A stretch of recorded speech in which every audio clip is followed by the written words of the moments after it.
Hi, everyone.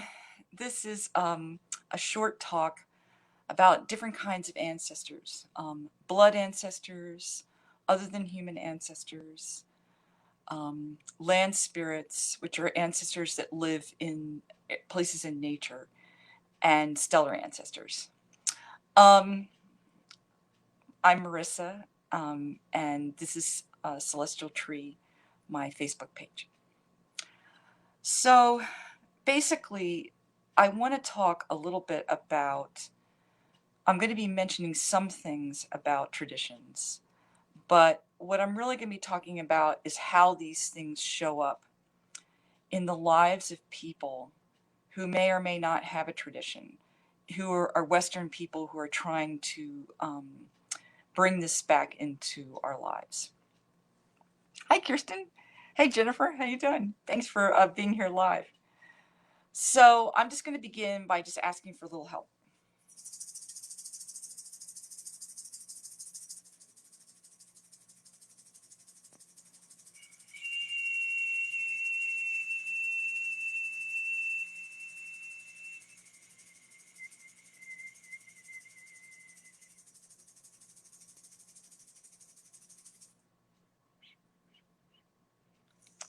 So, um, thank you, anyone who's watching live or who's watching in the future as a recording. So, what do we mean by ancestors?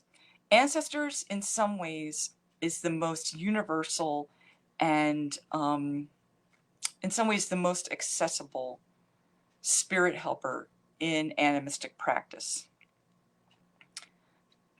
The difference between animists and maybe people who are not animists who relate to ancestors is that in the world of animism, everything, well, almost everything is a type of relative.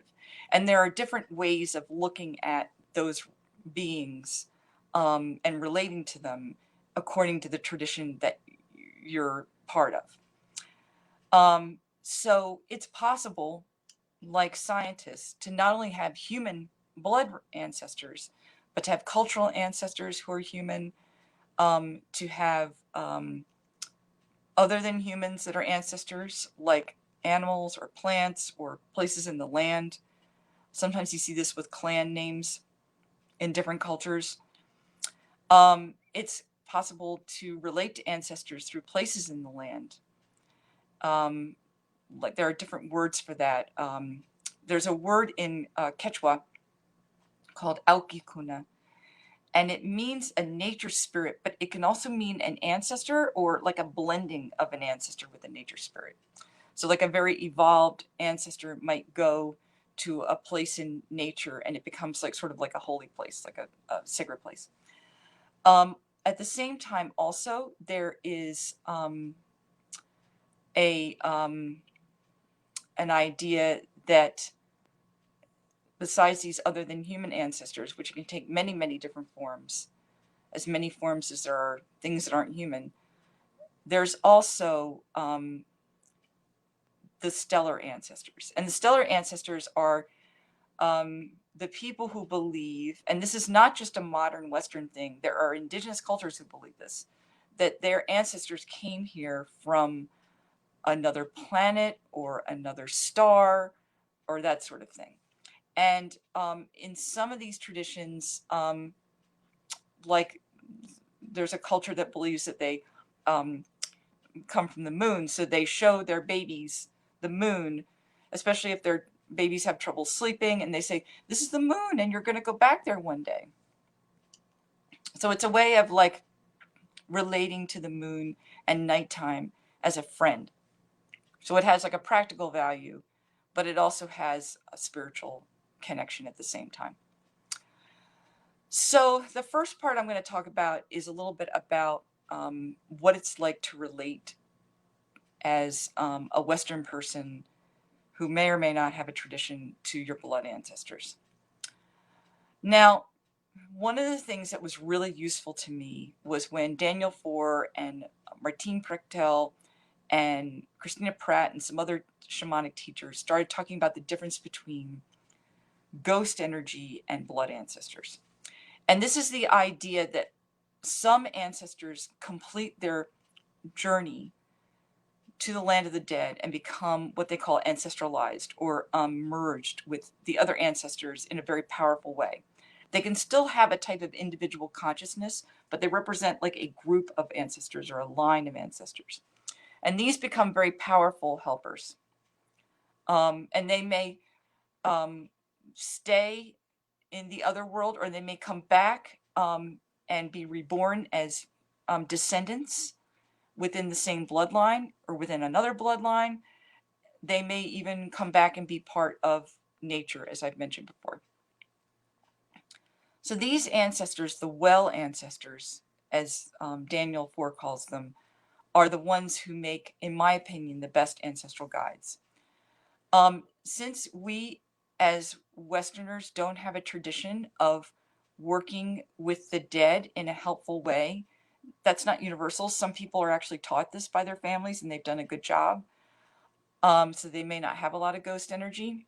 But if you have a lot of ghost energy, it's usually because something wasn't done back down the line to ancestralize the dead. And one of the ways that people can tell that there's a problem with ghost energy is that there's a lot of trouble in that family.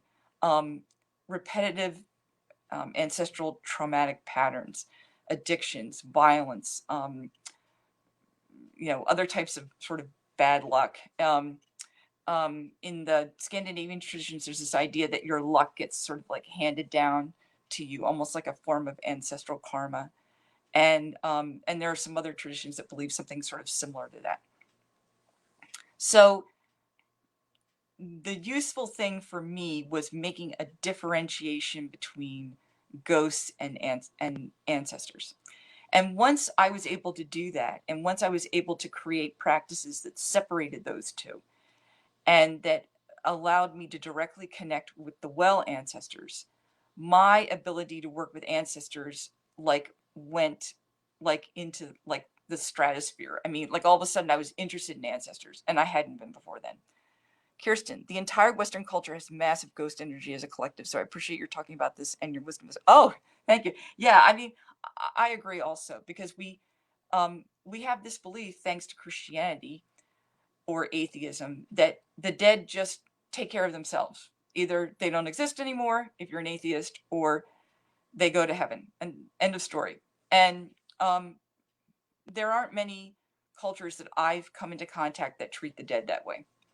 And I've had contact with some, at least, indigenous traditions of the Maya Andean people, the Nepalese traditions a little bit, and a little bit of the Germanic and Scandinavians. And so far, none of the pre-Christian people believe that the dead just sort of take care of themselves. There was some attempt to work with them in some way.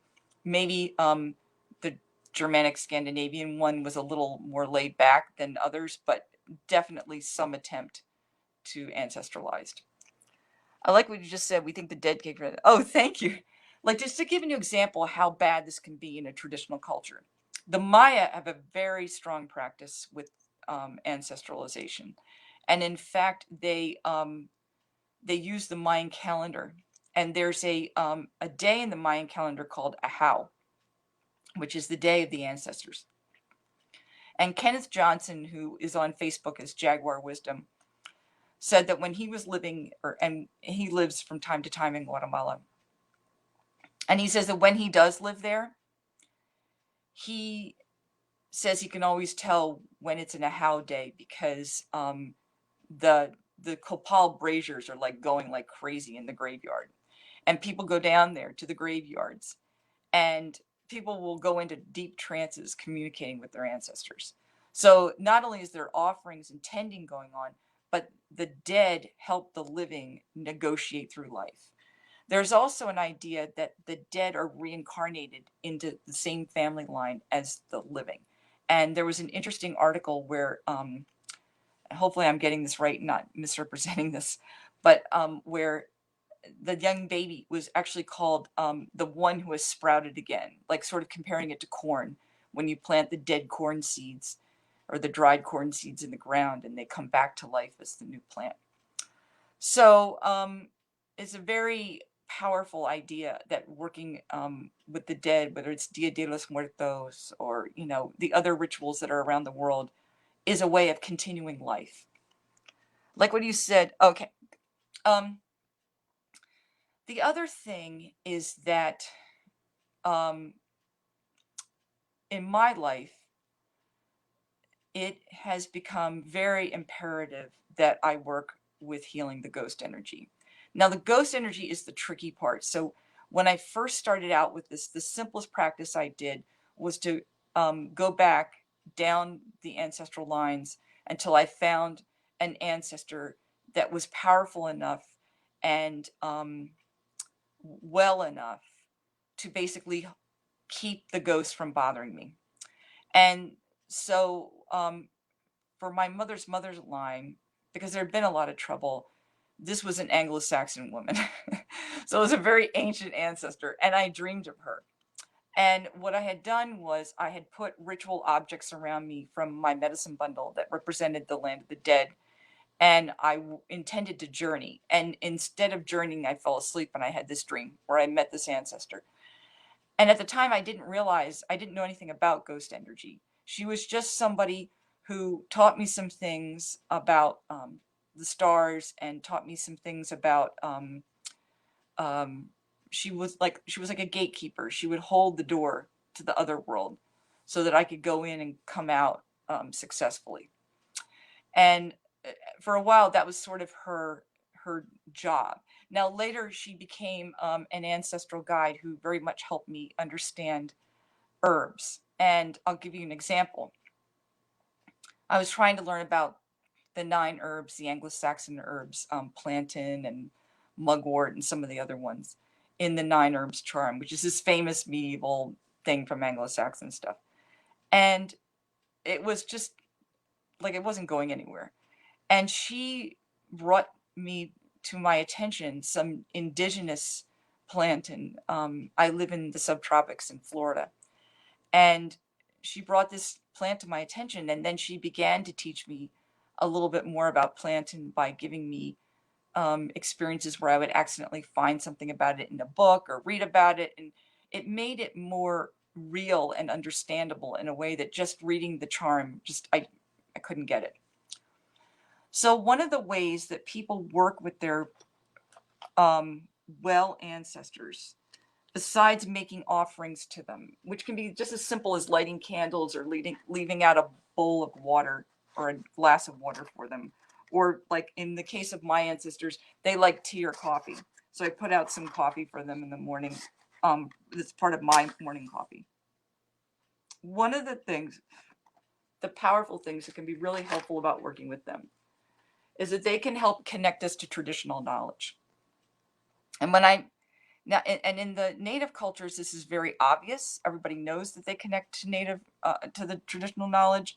When traditional knowledge is lost, it's not uncommon for ordinary people to ask their ancestors to help them retrieve it, and they do through dreams and other things. So this is not like some thing that only powerful shamans can do. This is something that's accessible to everybody. But ancestrally guided research can be very, very helpful.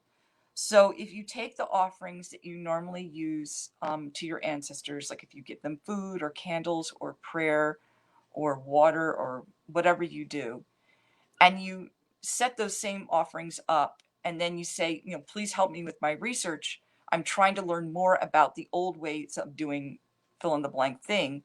They will send things your way. And you don't have to do this every single time. You can, it's powerful if you do it every single time, but you don't have to. If it's something the ancestors want you to know about, it's like the door opens and suddenly they just start pouring things through. Another thing that the ancestral spirits seem to like is learning their languages, their old languages. So, like, I don't know Anglo-Saxon, but I can say a few words in it and a few words in Old Norse, and it does seem to bring them closer. I don't speak them well. Um, Anyone who speaks these things would not um, would be like, keep working. But the point is, they do the job of bringing those spirits closer. So these are very simple things that you can do to connect with well ancestors, especially if those well ancestors are very far away. Now, if your well ancestor is your grandmother, that's different. Then you can just put a picture up of your grandmother, that kind of thing. But in a family that has a lot of trouble, I would experiment with reaching out for one of the ancient ones to come through first. I think it's less problematic. And they can start to make a wall between you and the ancestors. Now, eventually, you may want to get healing work done. And there are people who are trained to do ancestral healing. But and like Daniel Ford does it, Christina Pratt does it. There's a curandera, Erica Buenaflor does it. There's a shaman named Bola Banstola. You know, lots of people do this. But the point is, without doing these things, you can get started and start interacting and building the relationships with the ancestors that you're going to need to go forward. Now, this kind of leads me, and we're going to be going over a little bit today, and I apologize because I started late, but also because there's just too much to fit into a half an hour. Basically, once you begin to work with your ancestors, hold on for 1 minute. Sorry about that. Once you begin to work with your ancestors, it's not uncommon to start finding out the other than humans that were important to them. For example, one part of your family might be very, very close to dogs, or one part of your family might be close to deer, or one part of your family might be close to a plant like corn or wheat, or oak trees, or a body of water. You'll find out because sometimes it's really simple, like it's in the coat of arms, or your last name has that word in it. But usually it's, as you work with these well ancestors, the beings that were important to them start to show up. And these are like the other than human ancestors. The other than human ancestors opens up a whole network of ancestry that goes well beyond blood ancestors. I think sometimes with blood ancestors, we can get too caught up in like what their culture was all about and stay in the human world, when a lot of their culture was involved with interacting in a good way with beings who are not part human, but who they very much felt related to. So those beings, the other than human ones, have a very strong and important role to play in animism.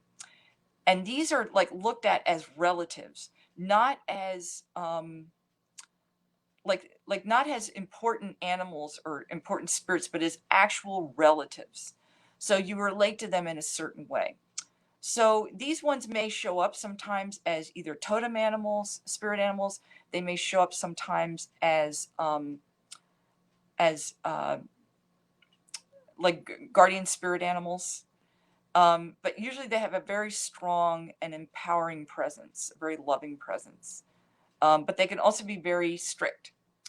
So my work with other than humans has been really interesting because it's related me to the ability to connect with ancestors through other than human beings, and eventually to places in nature that are land spirits, where there's that fusion I was talking about between this nature spirit and an ancestor. So let me just see here.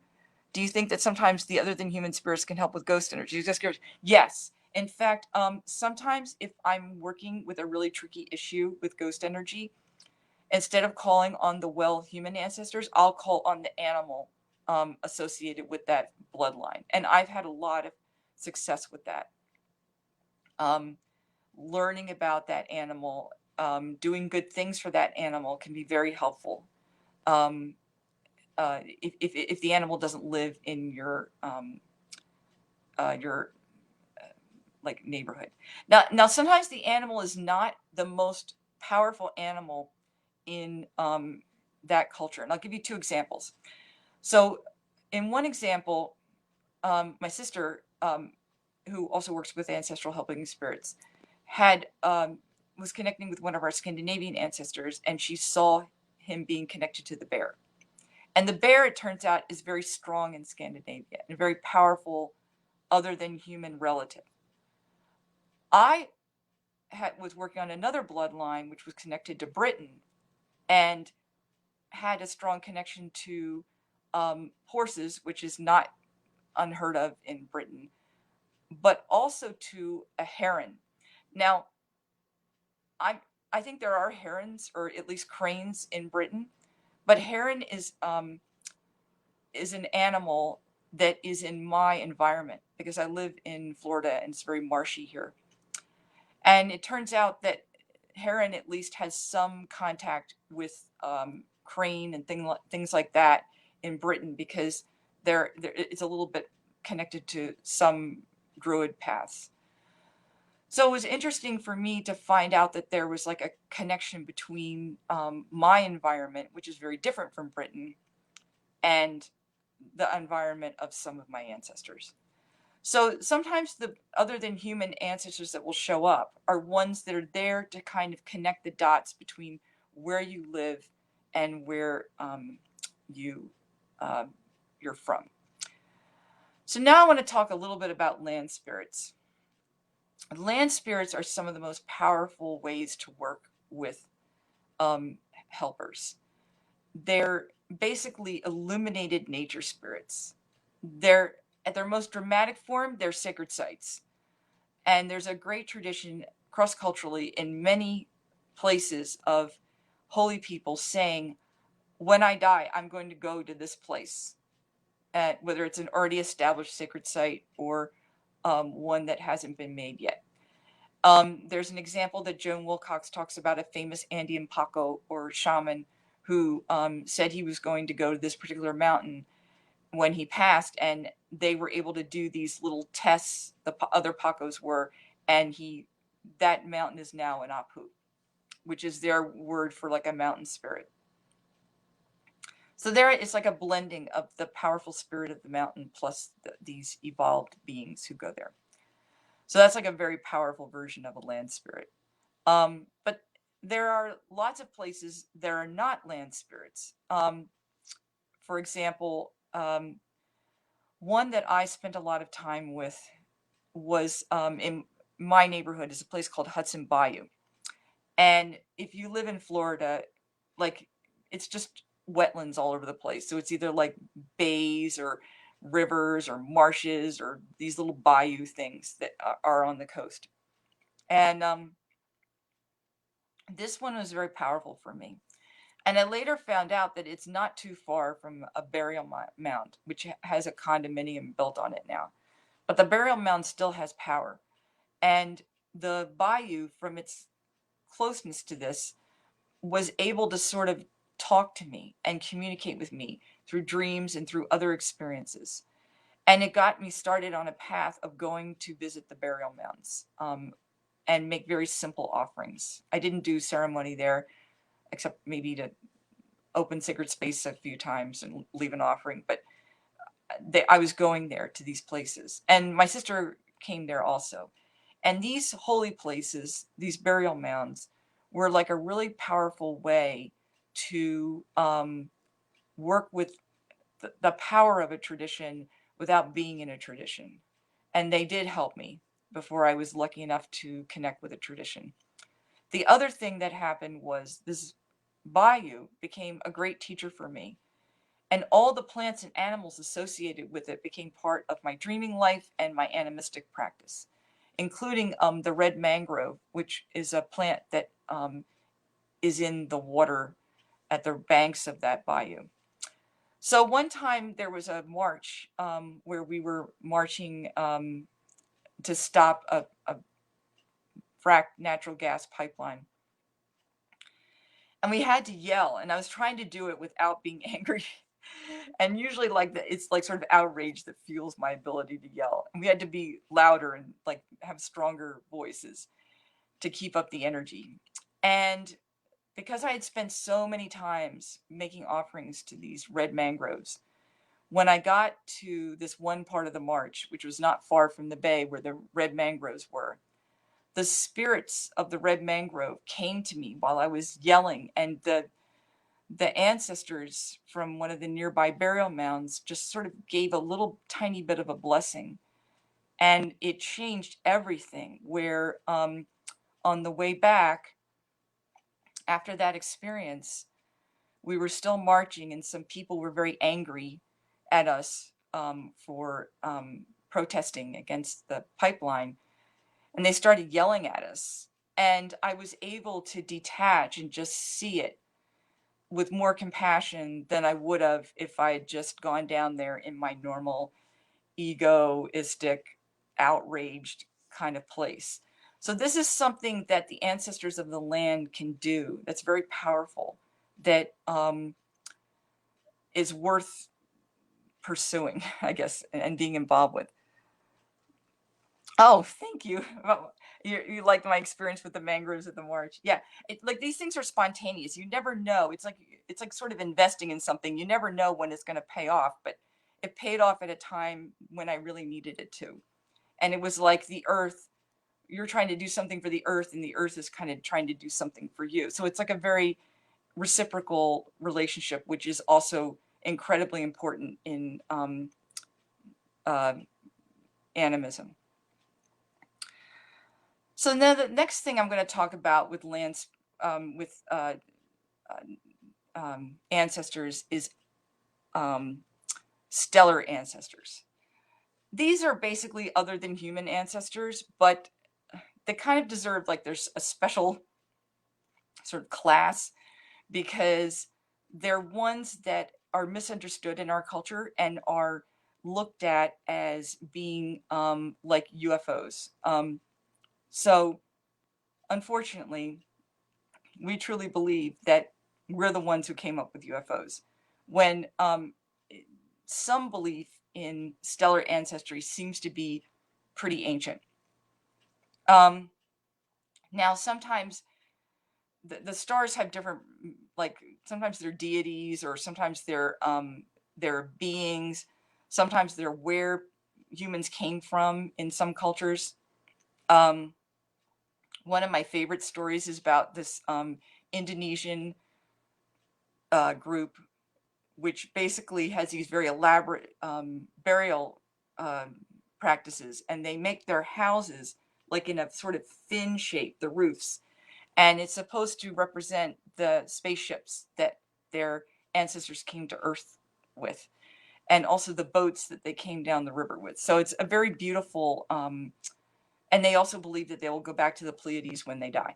So it's a very beautiful sort of connection between the Pleiades coming here, building the boats to remember that where they came from, and then going back into the other world through the Pleiades.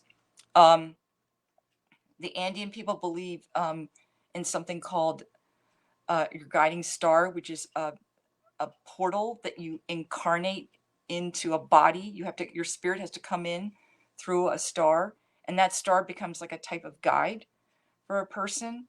Um, there's like many different beliefs about stars.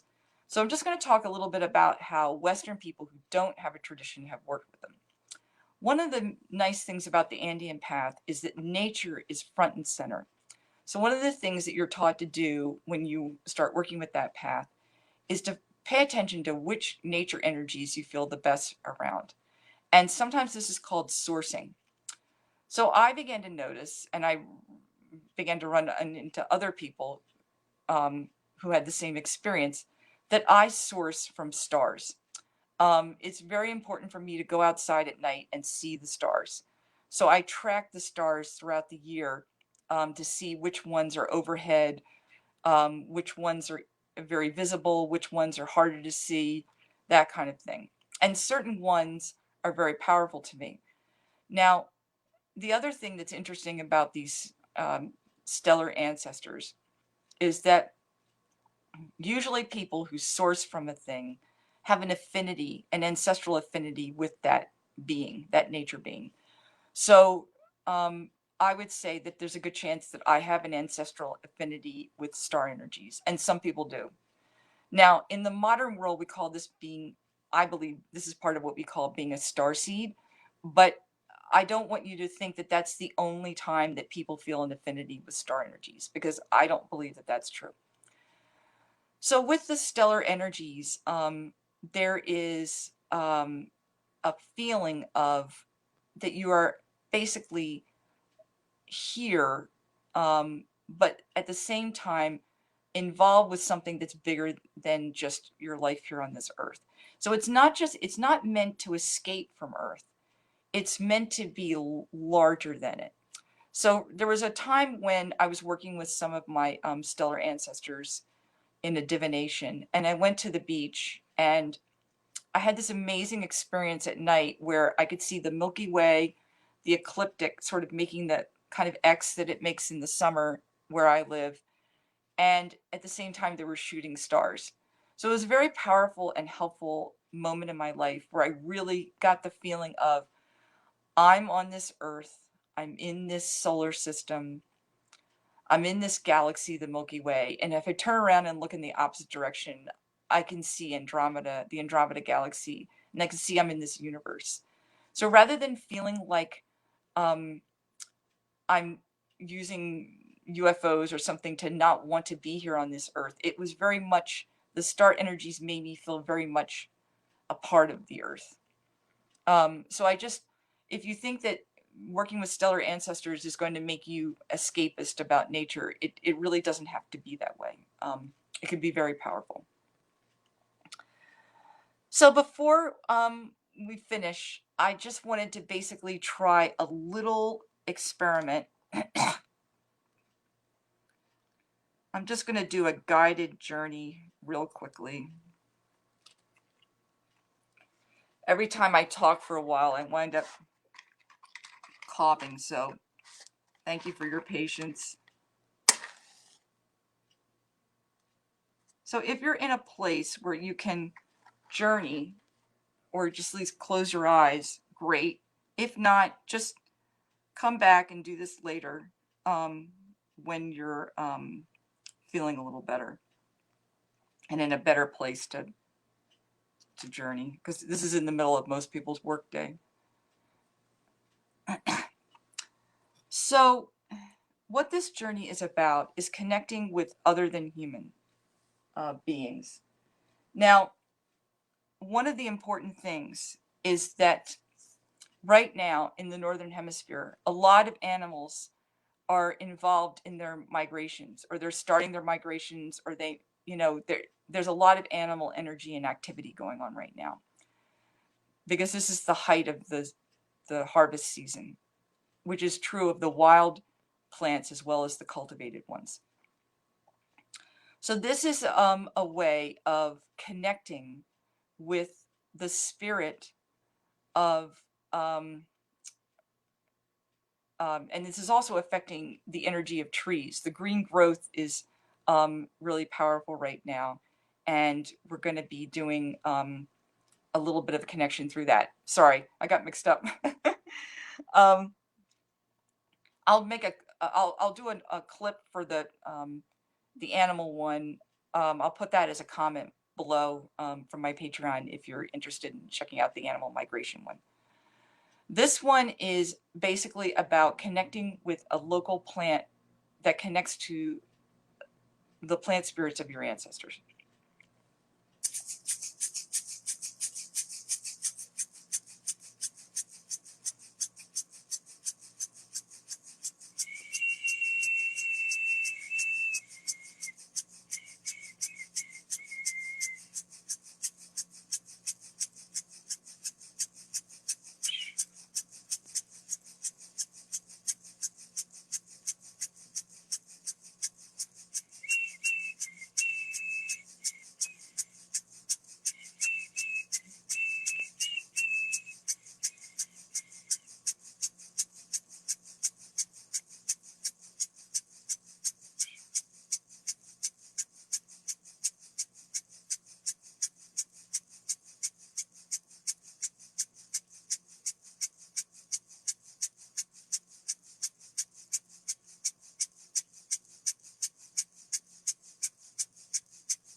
So now you're going to find yourself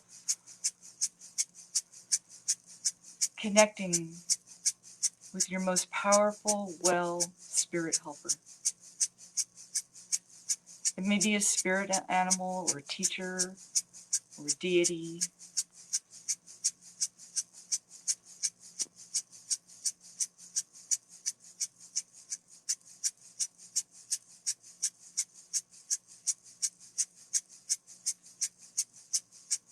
And you're going to ask that spirit helper to help you release anything that is not helpful in your body or energy field.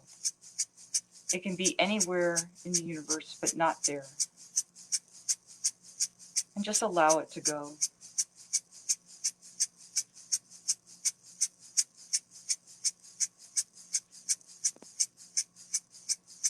And just allow your spirit helper to give you an extra layer of protection.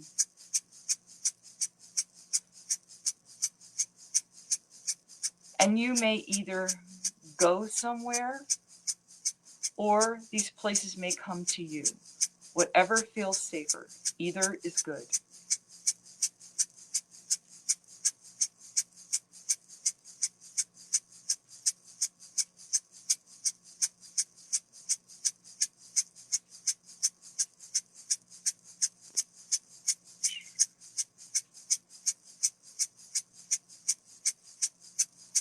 And so I want you to go to a place in nature where you feel your best. It may be a grove of trees, the water, the beach, a mountain, a stone.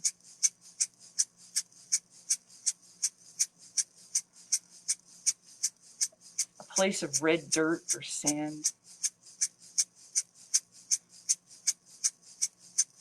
Wherever it is, go there with your spirit helper or have that place come to you.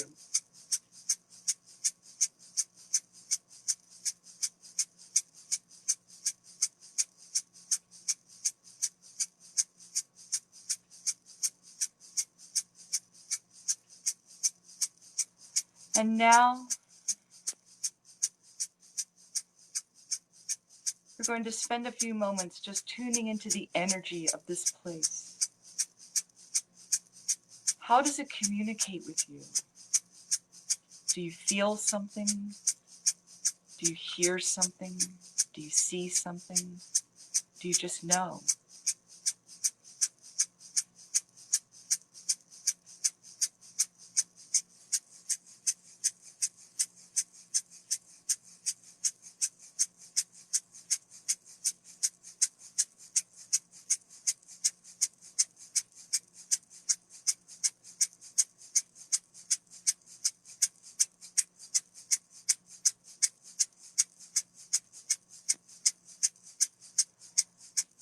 This place is actually a conduit to another place, a land where your ancestors came from, where they were indigenous, where their blood ancestors had lived for thousands of years. And these spirit places can talk to one another.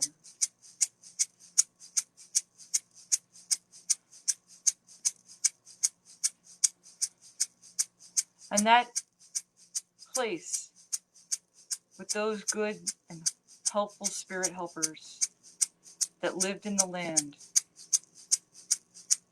can send a blessing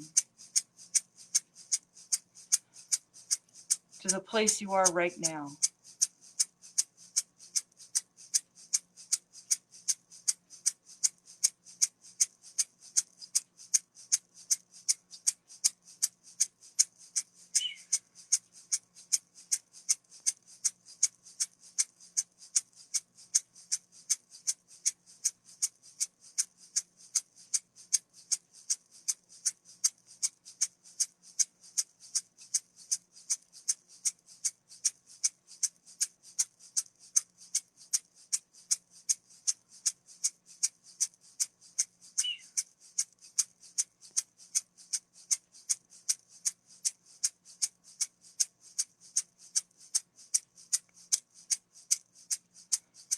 Now we're ready to come back, or to have that place where you feel your best, the spirit of that place to depart. But before you do, thank it and leave a small offering, whatever feels right to you.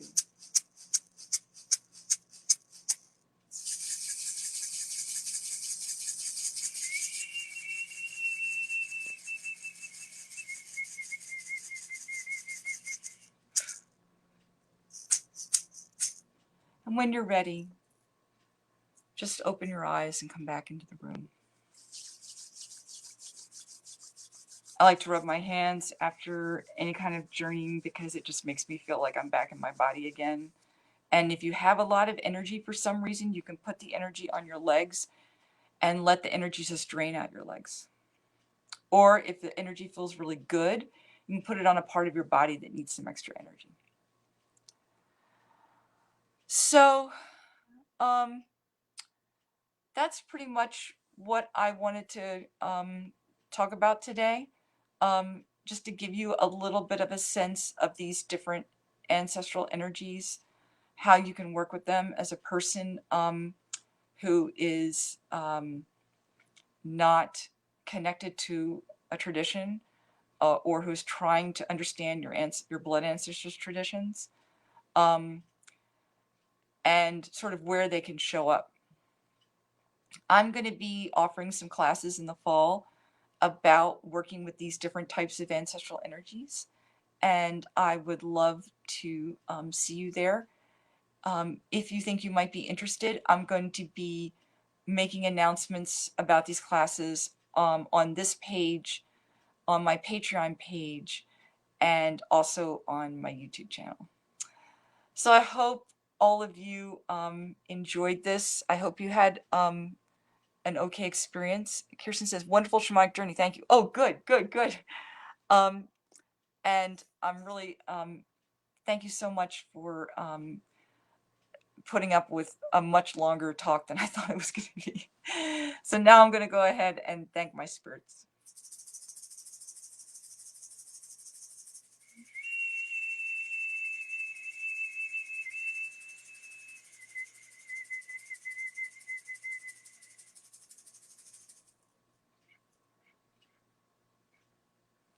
Thank you very much.